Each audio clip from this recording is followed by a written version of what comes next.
Axel Cushing, Editor-in-Chief at GameLuster, and this is The Score, a weekly digest of news and commentary from GameLuster and around the industry for the week ending September 23rd, 2023.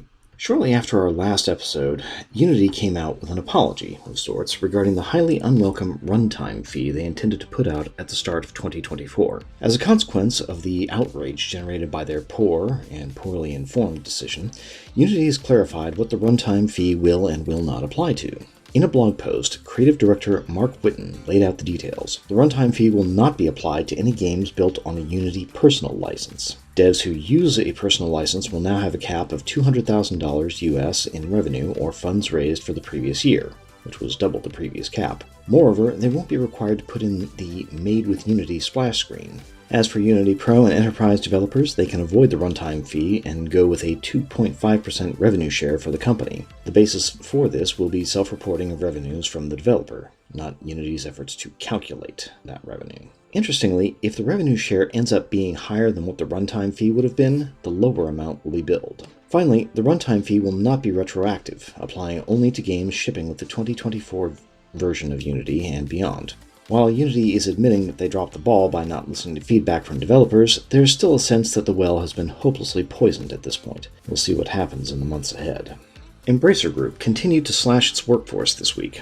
Beamdog, purchased by Embracer subsidiary Aspire Media last year, laid off 26 employees according to various posts on LinkedIn from purportedly former employees. Meanwhile, Tomb Raider developer Crystal Dynamics let 10 employees go, primarily from their marketing department. This continues the rash of reductions which Embracer has been engaging in over the last few months in the wake of their failed deal with what is widely believed to have been a Saudi investment group. Crystal Dynamics indicated that the layoffs will not be affecting their efforts on the next installment of Tomb Raider or the collaboration with the initiative on the reboot of Perfect Dark. In related news, Immortals of Avium developer Ascendant Studios announced that they are cutting their workforce by some 45% in the wake of poor sales following the release of their first title. CEO Brett Robbins made the announcement on Twitter, calling it, quote, a painfully difficult but necessary decision. He went on to say that Immortals of Avium will still be supported with future updates and that Ascendant is supporting the affected workers with, quote, comprehensive severance packages and job placement assistance. It seems to be a bad time to be working in the games industry these days, and the bad times aren't likely to go away anytime soon. Starbreeze Studios announced they were dropping the De Novo package from their upcoming release of Payday 3 just 3 days before the game's release on the 21st. This particular about-face is surprising, given De Novo's presence in the game had been discovered back in July. Erdetto video game COO Steve Huon spoke with Ars Technica about the company's efforts to change their perception of the anti-cheat software back in July, stating, quote, we developed technologies with the intent to make the industry better and stronger. Huon acknowledged that, with regards to criticism about De Novo's potential impact on software and system performance, Erdetto is at a disadvantage, telling Ars Technica, our voice is unfortunately not sufficient to convince people because we are not trusted in their mind as a starting point in that debate. Considering that De Novo is being loaded at the kernel level of the computer's OS, I'd say player mistrust is entirely justified. Nothing outside of core OS functionality should be loading up in there, and no software outside of the OS from a third-party source has any legitimate business being there. Finally, the big news this week centered around an unforced error by Microsoft as part of their ongoing case with the Federal Trade Commission. A number of documents, which were exhibits in the case, were supposed to be submitted to the court via a secured cloud link. Instead, Microsoft put the documents on a publicly accessible court website, allowing virtually everybody to get a look into Microsoft's strategic thinking over the last few years. Initial suspicion that the FTC had leaked the documents were quickly dismissed when the FTC's Director for Public Affairs shared an image of a court order showing Microsoft had provided the link back on September 14th. At this point, all of the documents have been taken down from the public-facing site and will be resubmitted in a secure fashion, which brings to mind the image of closing the barn door after the horse has escaped rather firmly to mind. Xbox head Phil Spencer has obviously tried to minimize the impact of the leak, stating, quote, it is hard to see our team's work shared in this way because so much has changed and there's so much to be excited about right now, and in the future. We will share the real plans when we are ready. And to be sure, there's a lot of documents from 2020, 3 years in the past. The problem here is that while Spencer might brush off the significance of emails from 3 years ago, it's worth remembering that Microsoft bought up Bethesda in March of 2021, so there's probably still a certain amount of relevance to potential antitrust activities which Microsoft may have and may yet be engaging in. The leaked documents reveal a number of different plans and viewpoints from within Microsoft. Some of these seem entirely plausible, such as mid-cycle refreshes on the Xbox Series S and X consoles, along with the revelation that Game Pass subscribers pay full price for their subscriptions. Nothing terribly exciting or earth-shattering about that. Some are deeply concerning, such as the contemplation of Microsoft buying up Nintendo.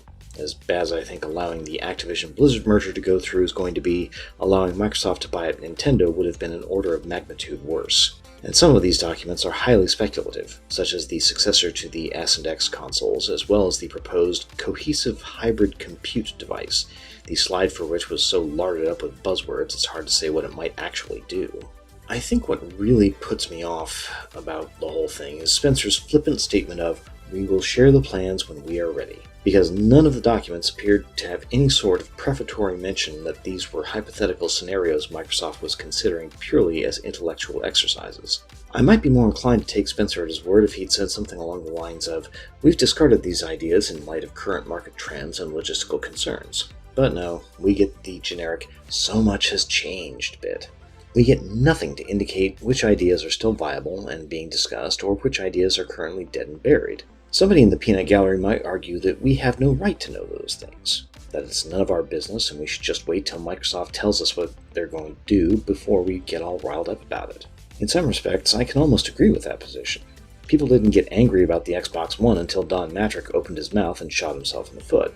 But in other respects, it's not a question of whether we have a right to know. The information is out there. So what if the court had the documents yanked? They're out in the wild at this point.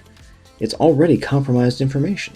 Hand-waving it away with a vague promise of, "we'll share the real plans when we are ready," is nothing but a good way to make sure the well's poisoned even before the real plans are ever mentioned. Right now, Microsoft is kind of riding high off the Starfield fumes. Yet the very success Starfield has enjoyed is also engendering a sense of resentment and discontent. There are a lot of gamers who aren't going to forget how Phil Spencer and Todd Howard handled the matter of Bethesda games by making Starfield and all future Bethesda titles Xbox exclusives, and they're deeply angered by that decision.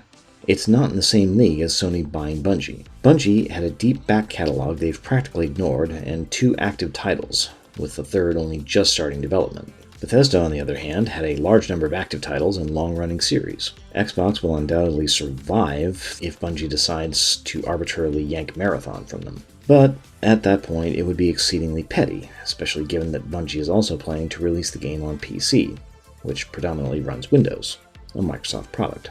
And as long as that disparity is allowed to continue, Phil Spencer telling us we'll hear about real plans isn't going to put anybody at ease.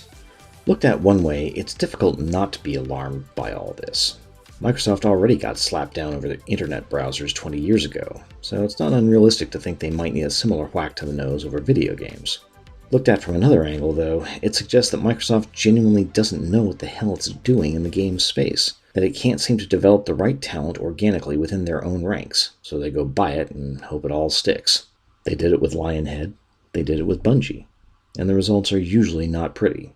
Yeah, Starfield's doing well now. How Bethesda fares 5 or 10 years down the road doesn't exactly look rosy. And Spencer saying, "wait for the real plans," does nothing but fill me with dread. So much may have changed, but maybe not as much as we think. If you've enjoyed this podcast, please like and subscribe. You can find other news articles, along with guides, reviews, and features on our website, GameLuster.com. The opening music for the score was written and performed by Nirav Gandhi. I'm Axel Cushing, Editor-in-Chief at GameLuster, and this has been The Score. Thank you for listening.